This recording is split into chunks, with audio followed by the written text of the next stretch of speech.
Welcome back to the Siemens KNX Basic Course, Chapter 4 Installation. In this chapter you will learn what has to be heeded when laying the bus cables and installing the bus devices at the various places.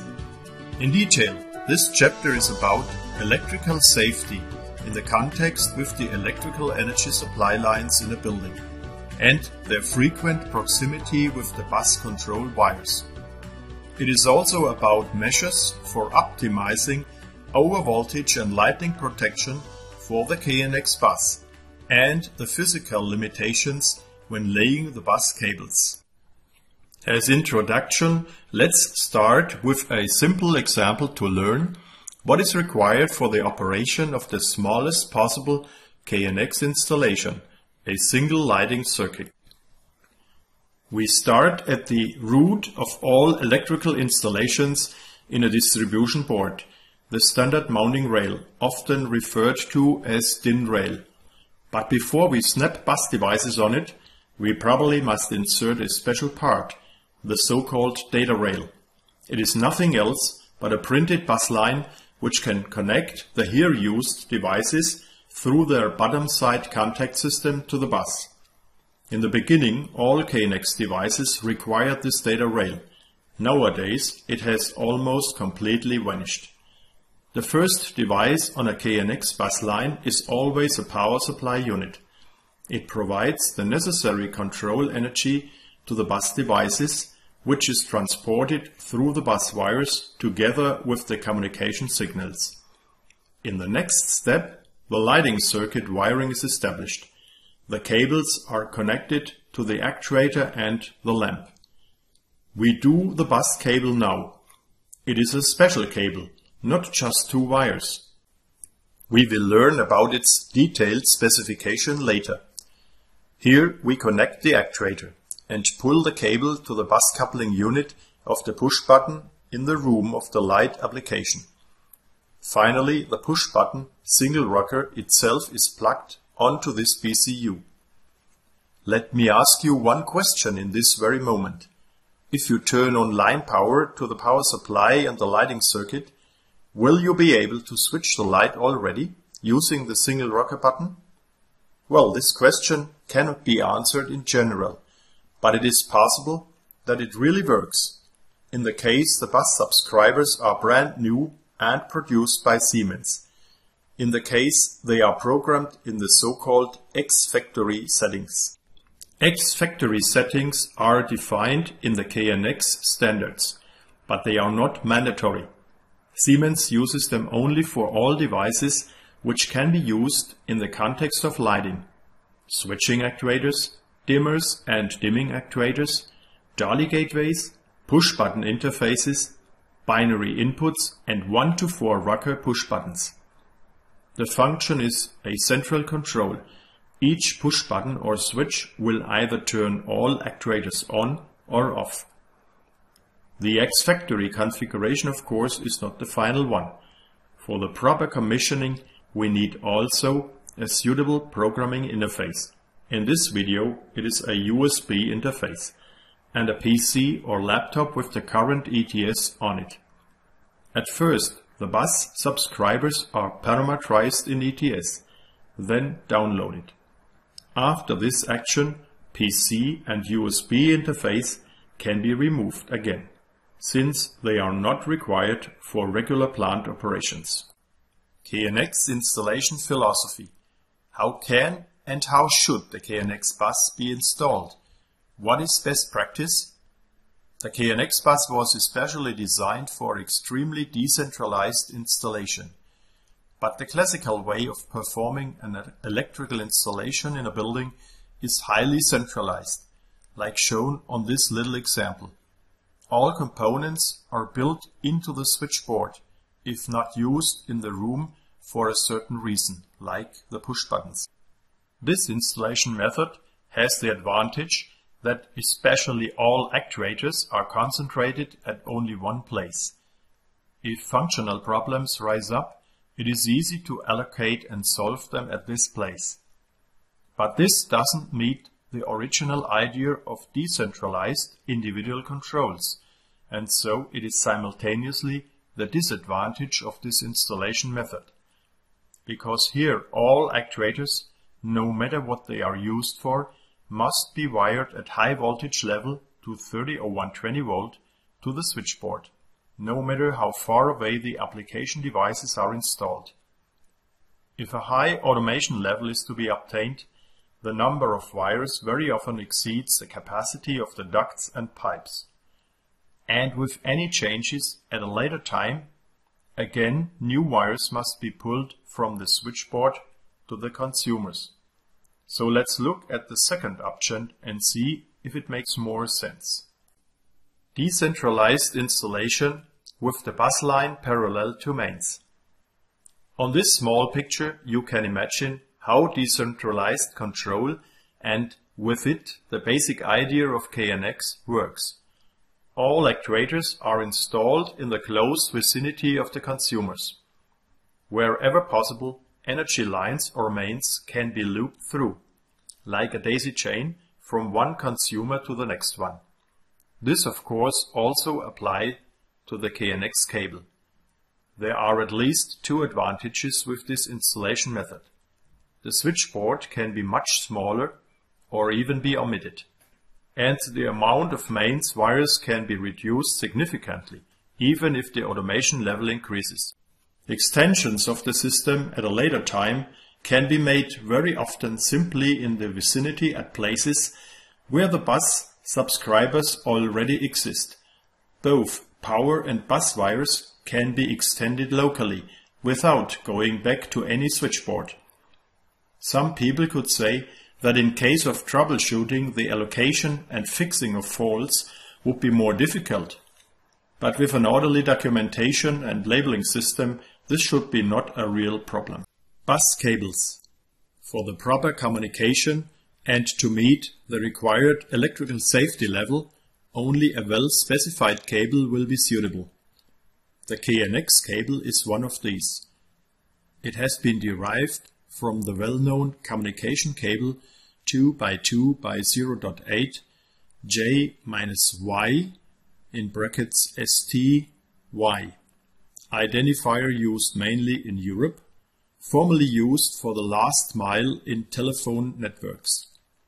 The identifier for the dedicated KNX cable in green color is YCYM. Both cables are allowed for use with KNX, parallel to mains, with one difference. The JY-STY type has only a protection level of 2.5 kV, while the YCYM provides up to 4 kV insulation resistance.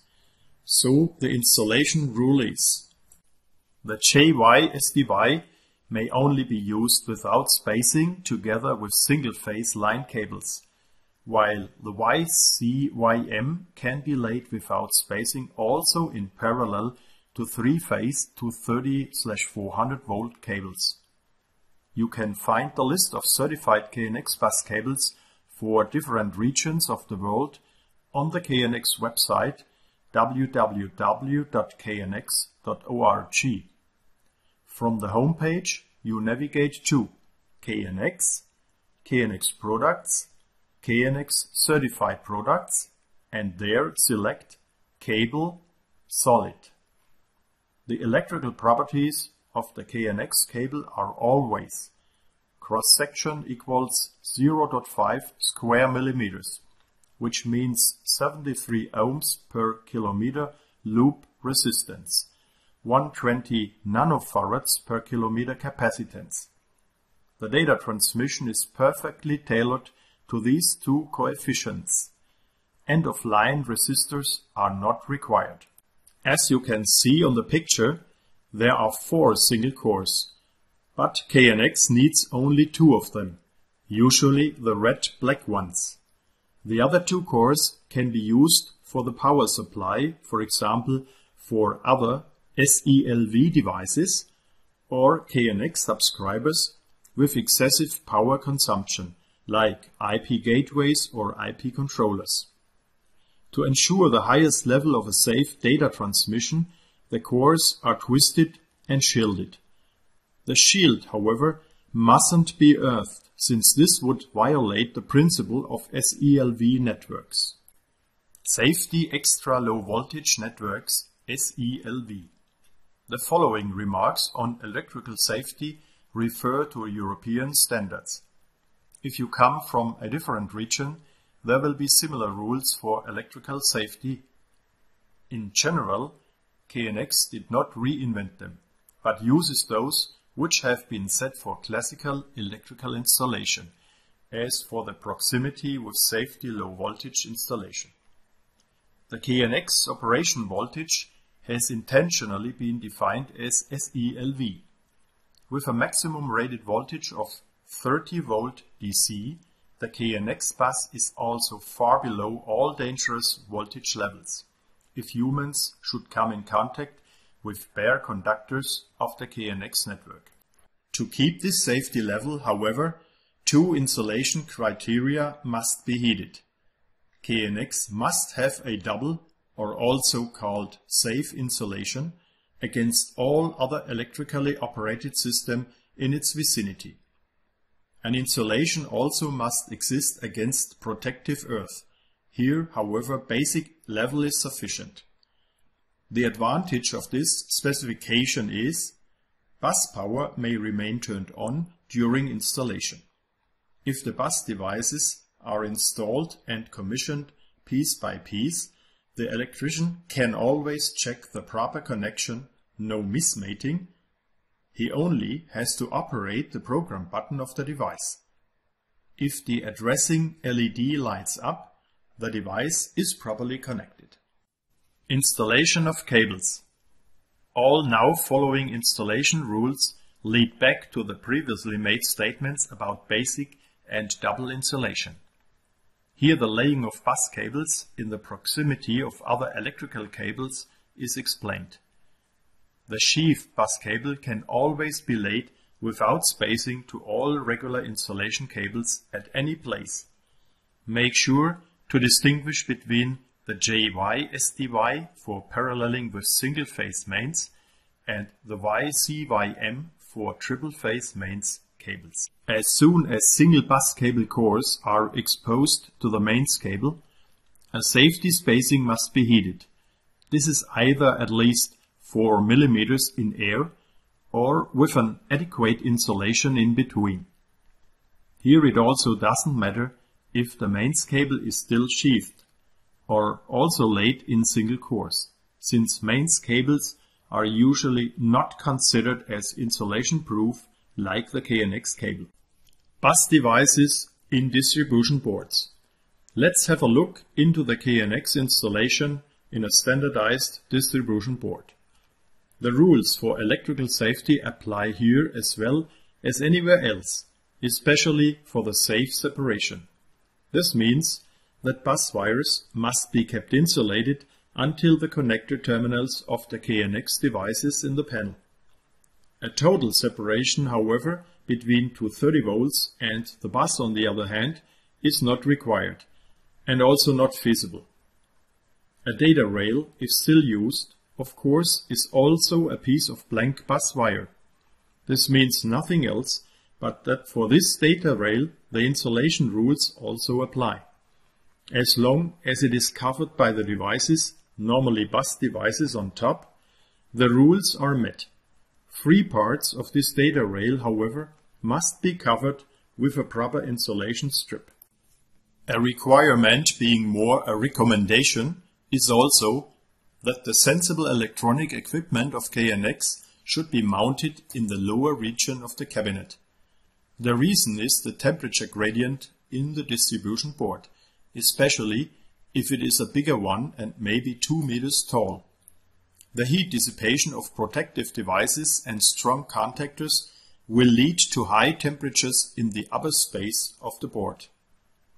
An empirical rule for electronic devices says that their useful lifetime span is indirectly proportional with the environmental temperature level. A rule of thumb can also be applied here for the comparison of different temperatures. If the temperature is reduced by 10 Kelvin, the lifetime doubles. Otherwise, will be only half. And here we learn about the quality criteria for certified KNX devices. They are designed not to exceed a certain fit rate. Fit means failures in time. Without having to explain it in details, the standardized criteria for KNX devices are: at an ambient average temperature level of 40 degrees centigrade, the average useful lifetime span will be 10 years. When using the rule of thumb for 30 degrees centigrade now, which is minus 10 K, we end up at 20 years. This is a figure which can be very good proven by experiences from the field. After more than 25 years, we can clearly say the forecasts have come actually true. Bus devices in wall boxes. Also in junction and wall boxes, the same rules apply. There must always be a safe separation between line voltage and the bus. This may require separate boxes or proper separating strips inside one box. How to install bus devices in flush mount wall boxes. Do special rules apply also here? Yes, they do, of course. Bus couplers must be screw fastened in most cases. Only Siemens once had developed a bus coupler with clamps, but it is no longer on sale. Combination of socket outlets and bus devices must be approved by the manufacturer and then have the safe separation as learned before. When the cover is removed from the line voltage operated devices, here the socket outlet, live parts must be further on covered against direct touch. Modern sockets fulfill this requirement. In general, a socket outlet has a basic insulation between the mounting frame and the live parts. The same applies to a bus coupling unit. So together, both devices have a safe separation against each other, even in this adjacent mounting situation. No grounding of the metallic mounting frames required. Flush-mounted devices, which also require 230-volt connection, must have a safe separation by design. In the right picture, you can see how it is made. The sheath bus cable is clamped by the strain relief cap. Only under this cap, the green outer insulation is stripped off. So also in this case, a safe separation to line voltage parts is guaranteed. The KNX bus connector. In the KNX world, this type of connector, produced by the Vago enterprise, is spread widely. It is a redesign of the same connector well known from telephone cable wiring more than 30 years ago. An additional plug-in hole was made, so that this connector can not only be used as a 4x branch in wall and junction boxes, but also easily be plugged in as the female part into suitable bus devices, having the correct pins and mechanical contour, which is called dovetail groove.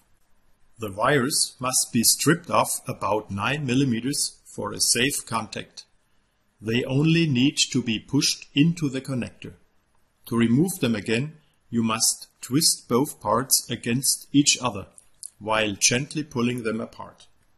As you see, the dovetail groove makes the connector unsymmetrical, and as the two poles are also glued to each other, mismating is also avoided, if you always heed the matching colors of the wires and the connector. A great advantage is also that you can remove the connector from a device without interrupting the bus line at this place, like it would be with a screw connector. Cable length limitations. Now let's talk about the limitations as for the maximum permitted cable length. There are 3 significant limit values, which refer to one galvanically contiguous line segment. Each line segment must mandatorily have a power supply with either separate or integrated choke. From this power supply to the bus devices, the maximum distance must not exceed 350 meters. The reason for that is the voltage drop caused by the loop resistance of 73 ohms per kilometer. Between two line subscribers, the maximum distance must not exceed 700 meters. This is logic for one, since it is just twice the previous figure, and moreover, it is also caused by the line's capacitance. It leads to a signal propagation delay, which is quasi-proportional to the cable length. If the distance becomes too large, the collision avoidance feature doesn't work anymore. More details on this later. And the third limitation is the length of all installed wires together in a segment. It is 1000 meters. The reason is the non-ohmic line impedance, capacitance and inductivity of all cable branches. Beside these three limit values, one may establish any branches at will. There is also not a certain or a minimum distance between the bus devices to be heated. End-of-line resistors also do not exist. So the cable installation for KNX is as easy and straightforward as for any mains wires. Another distinction, however, is made between central and the so-called decentralized power supply units, the DPSU. Central power supplies feed all devices in a segment. A maximum of 2 central power supply units is permitted. The bus devices in this case do not have their own integrated power supply. In case of decentralized power supply, some subscribers have an integrated supply. They normally feed the bus with 25 milliamps, so it is possible to operate 2 or 3 more not self-powered bus devices by them. Samples of such devices are mainly HVAC controllers in smaller plants. But there are also limitations as for the number of DPSUs. A maximum of 8 DPSUs may be paralleled in one bus segment.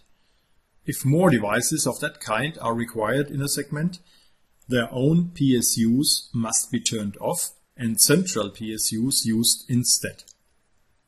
Beyond this, in case of decentralized supplies, the maximum permitted cable lengths are reduced as follows.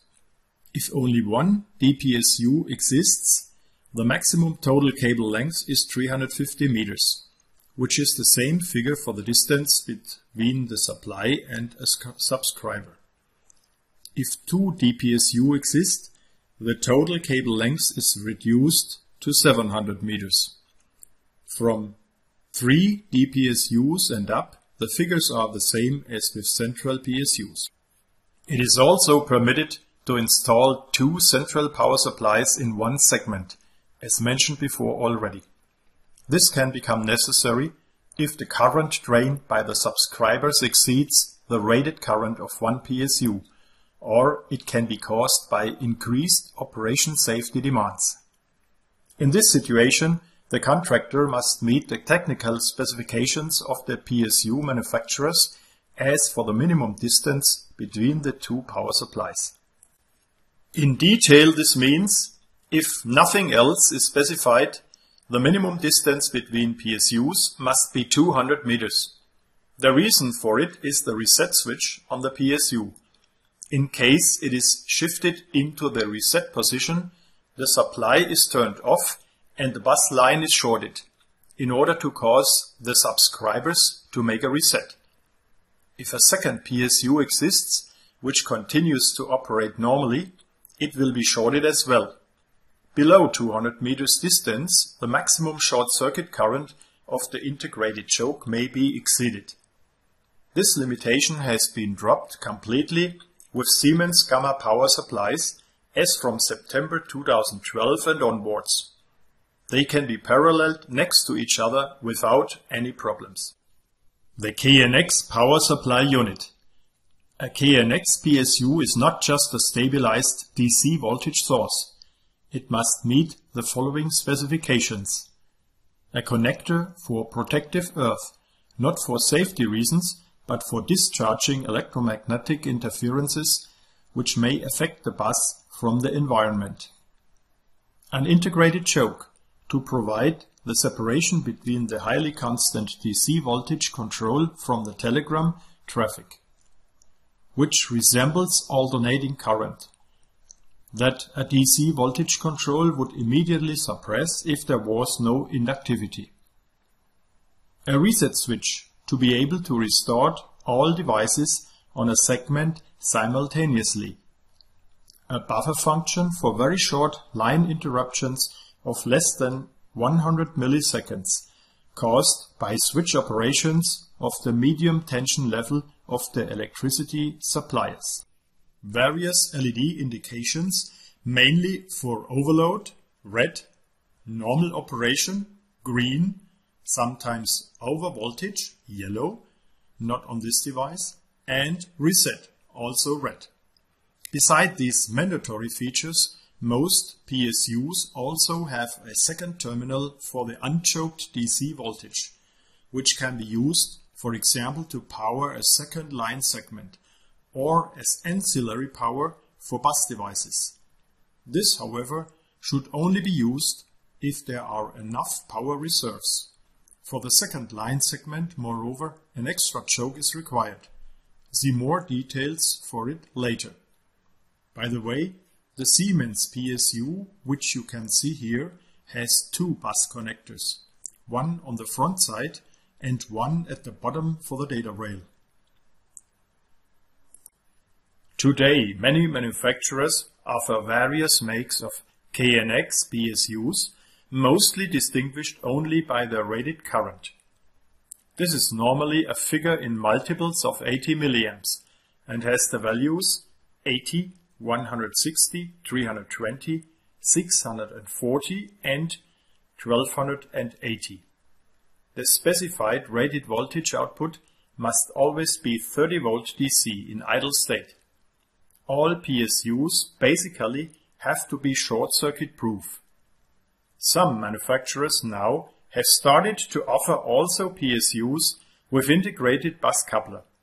Such devices can report several pieces of information of the line segment, like current voltage, current or energy consumption. It is logic that such data only can be retrieved as long as the line works normally. So the question is how much sense it really makes to spend more money on such intelligent PSUs. Linking the bus devices to the bus wires. The bus wire is simply looped from one to another device. Star-shaped wiring is possible but not mandatory, and moreover looping saves more cabling. All what needs to be heeded is the minimum operation voltage level of 21 volt. As the minimum true operation level is 18 volt, that is the level where the safe signal is triggered in a PSU, the 3 volt reserve are sufficient to buffer the fluctuations during normal operation. This image shows how a second line segment can be powered by use of an external choke. This choke is connected to the ancillary DC voltage output of the power supply. Lightning and overvoltage protection. Establishing a bus communication system also frequently raises the demand for best protection of its electronic components. Often this is already specified in the tender of the project, because it is required by the building law, the building insurance company, or as a result of the risk level assessment, for example based on the European standard 62305. An indispensable part of a lightning protection system is the internal lightning overvoltage protection. The core of it is the lightning overvoltage potential equalization. All conductive elements and systems like water, heating and gas pipes, metal walls, etc. have to be connected to the equipotential bonding strip. Also for line supply wires, this potential equalization is mandatory. The equipment for this task are the lightning arresters. This is called the primary protection. The internal lightning protection for bus lines also only makes sense when it is integrated with the other protection measures for the outer conductors of the 230/400 volt mains supplies.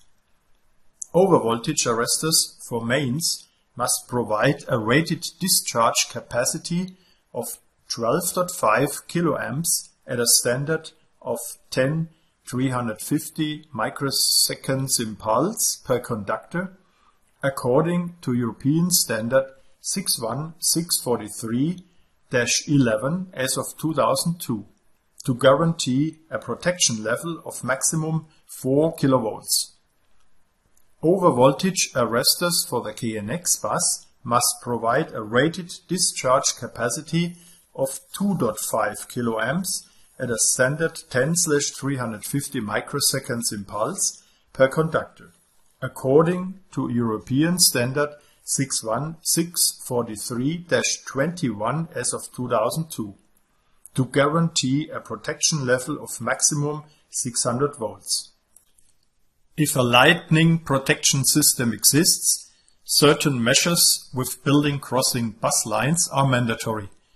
Either the bus cable is laid in a metal duct, which has to be grounded at each building entry point, or at this entry point a lightning arrestor for the bus line has to be installed.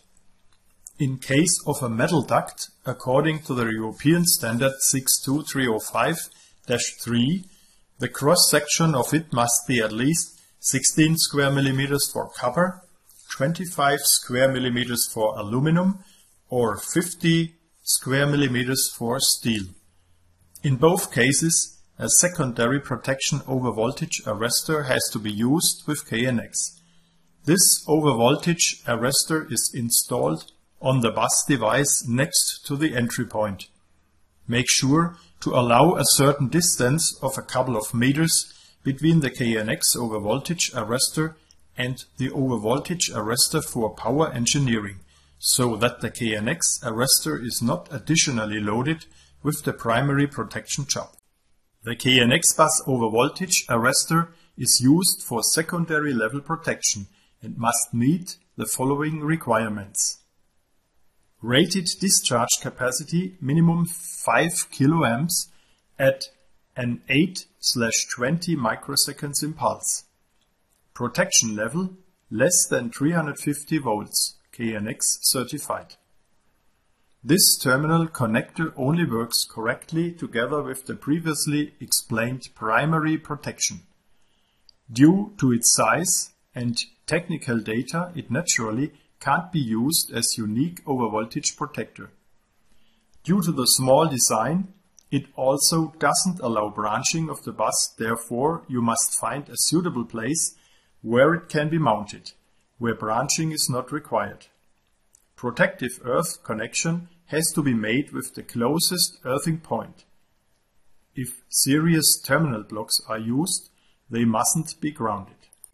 As for the number of KNX overvoltage arrestors in a line segment, usually one is sufficient.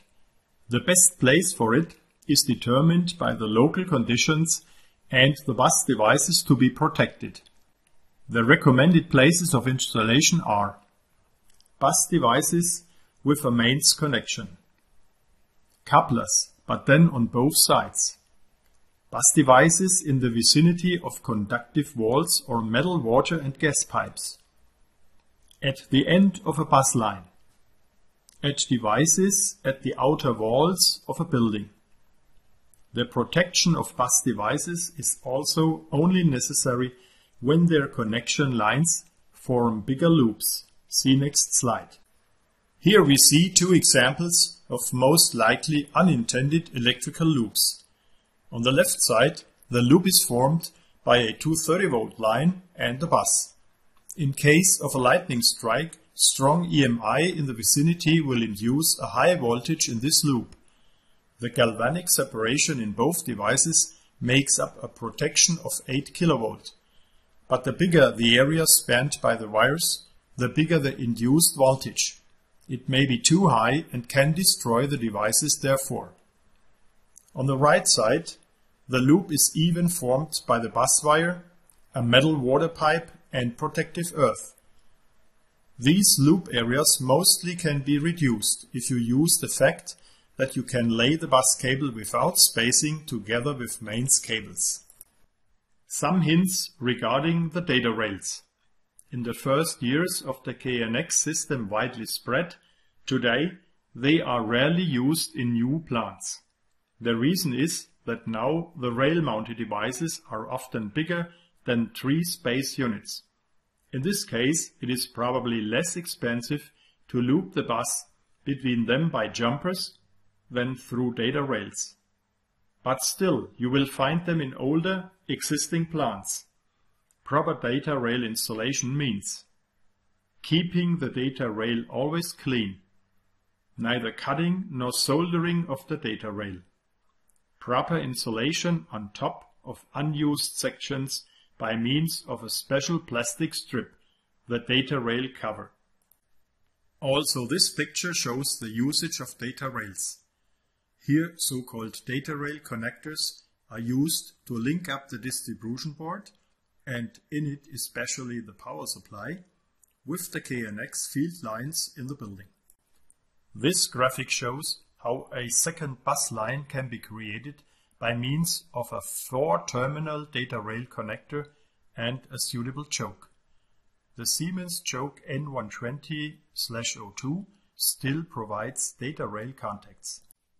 When all work is finished, still the final compliance checks must be run and recorded. The check protocol can be as simple as an Excel spreadsheet, where the lines resemble the bus lines and the columns the individual checks per line. In most cases, the entries in this sheet are OK or not OK. In detail, the following checks have to be made. Compliance with the permitted cable lengths. You don't always have to measure. In most buildings, the dimensions of the floors and rooms are much smaller than the figures we have learned. As an example, we take a single-family detached house with 3 floors and a floor cross-section of 100 square meters. Here we will hardly find a distance bigger than 350 meters to the PSU. With unbranched cables, also the loop resistance could be measured. Visual check of proper marking of the bus cables. There are basically 3 options. The easiest one is to use the specific green bus cable, and this is the only green cable in the whole building. Then it is fully clear what is KNX and what is not. The KNX cable also has periodical print labels pointing out it as KNX. So if you manage to cut it right at these points, so the label can be read, the requirement is fulfilled. The third and most time-consuming, but also most user-friendly option is to label the bus cable at each point where it is visible in junction boxes or distribution boards with the number of the line which it represents. Then each installer knows exactly what the cable is used for. Inadmissible bus cable connections. This means that different lines have been physically connected to each other. In normal operation, this is not always easy to be detected, but it will become evident as soon as you won't manage downloads to bus devices anymore. Then you will also see the identical telegrams, only with a different routing counter, on the same line popping up again. If you have connected a main to a subline by coincidence, you can see that when you turn off the main line's PSU, and the operation LED of the line couplers remain lighted. In case sublines are mutually connected, you proceed similar like with a grounding fault. You turn off all power supplies. Then you start with just 2 turned on again. Use a local interface, for example USB, and scan the lines from the same place using ETS function line scan. If you find also the devices on the other line, you have to investigate further for the faulty connection here. In the chapter Telegrams, you will find an illustrated video clip how this works. Insulation resistance of the bus wires. This check is done similar to the Class 1 lines insulation check. According to the relevant standards, the test specification reads: at a test voltage level of 250 volts DC, the insulation resistance must be at or higher than 500 kilo ohms. This means in turn that the maximum drain current must not exceed 0.5 milliamps. The check is done per each line segment with short circuit bus cores against protective earth. Caution! All bus devices can stay wired because they won't distort the test result. Power supplies and overvoltage arresters, however, must be disconnected before. The PSUs have drain resistors which you would measure, and the overvoltage arresters could probably become broken by the continuous overvoltage. Polarity check. This check can be done quite simple. As already mentioned in the beginning of this chapter, you can install the devices with the PSU turned on and so check each one's proper connection by pressing its program button. If you assign the physical address at the same moment using ETS, the check is completed because only with correct polarity communication will be possible. Voltage at each bus line end. With this check, it has to be made sure that the minimum operation voltage is heated. Under normal conditions, even at a distance of 350 meters from the PSU, 25 volt will still be reached. So with this test, you will detect lines with too many devices or devices draining more current than standard. The function project check in ETS can already give you an idea if the line segments are operating in the green range, because it can compare the power consumption of the devices with the power output of the supplies. You have to measure at the furthest distant part of the line and use a professional digital multimeter. Thanks for viewing and listening once more. You have now completed the chapter Bus Installation.